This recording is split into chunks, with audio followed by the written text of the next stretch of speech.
Villains aren't as bad as you think. Do you know someone who's bad or mischievous, or their outcome turns negative? You know that life dealt them a bad hand. But once you get to know them, they're just misunderstood. Did I just describe you? People are trying to get placed in this world. Society makes them out to be bad because it doesn't fit their narrative. People paint pictures. Doesn't mean it's correct. In reality, it's just a misplaced perspective. Everyone has been hurt or wounded. Mentally or physically, that's something everyone can relate to. We sympathize. We all felt like outsiders. In this video, let's understand the psychology of the villain. So next time, we aren't quick to judge. We will go into 5 points on the psychology of a villain. How innocent they can seem. You be the judge. 1. Manipulation. Villains often manipulate others to get what they want. However, they have been manipulated first. For example, they may charm people into doing their bidding, using their charisma to deceive others. This much we know. Here is how they can be innocent.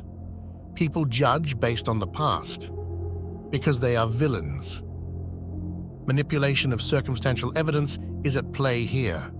Your so-called hero or a person may manipulate and plant false evidence or create an alibi that seems convincing against the villain. This is why villains use manipulation too. Misunderstood motives. Sometimes villains have complex backgrounds or motivations that, when properly understood, can reveal a different perspective and potentially justify their actions. Let's use Thanos, for example. He wanted to depopulate the world because the resources were limited and it was too overcrowded. He wanted the other half to thrive. He was trying to make the world a better place. Society didn't see it that way because those whom remember what was can't accept what is. Now ask yourself, does that make him a bad person for trying to the world better? Leave a comment down below. Share your opinion on this. 3. Manipulation by others. Villains can be manipulated or coerced by other influential individuals, leading them to commit acts they wouldn't have otherwise done. In these cases, their innocence may lie in being a victim themselves. In this instance, take Zuko the Fire Lord's son. On the one hand, his mind got manipulated thinking it was honor. In reality, it was doing the bidding for the Fire Lord, his father. Later, Zuko became side by side with the protagonist avatar Aang. 4. Lack of moral guidance. Some villains may have grown up in environments lacking proper moral guidance or positive role models. This can contribute to their actions, suggesting that their innocence lies in the circumstances they were raised in. In this case, the royal flush gang daughter of the family is a luxury heist gang. However, her knowing this is what they do, she born into a life crime.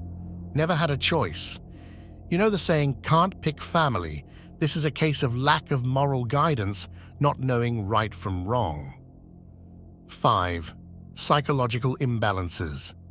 Mental health issues or psychological imbalances can influence a person's behavior, potentially leading them to engage in villainous acts. Recognizing these factors can shed light on their innocence in terms of their mental state. Joker and Harley Quinn, a great example of this because they were kicked down and bruised by society. They learned you can't count on anyone, especially your heroes. Even if they say, sorry, it's too late. You only show respect because they are a threat. That's the way it works. Nobody bothered to help. When something psychologically was off, this pushed them to chaos, even made sense of it all. Quote from Joker, "Their moral and code is a bad joke. Dropped at the first sign of trouble, they are only as good as they allow them to be. Upset the established order, and everything becomes chaos. You know, the thing about chaos is fair. Think of a time when you are in a lunchroom, minding your business, someone throws food at you, you threw it back at them, and you get in trouble. Next time that happens, you yell out food fight, and everyone runs for cover, even teachers. Why? They respect the chaos and don't want to get clothes ruined or get messy. That's the psychology of it all. Remember, these points are for exploring the concept of villains being innocent. Villains should take accountability for their actions. It's important to consider the consequences of their behavior and the impact it has on others. However, we as society condemned people early on off of judgment and what the social norm they deem to be. Let's take the time out not to villainize or put a label on people who are misguided and misunderstood. Let's take the time to understand them. With that being said, thanks for watching. Like, share, and subscribe. Remember, when unveiling shadows, we unmask dark truth.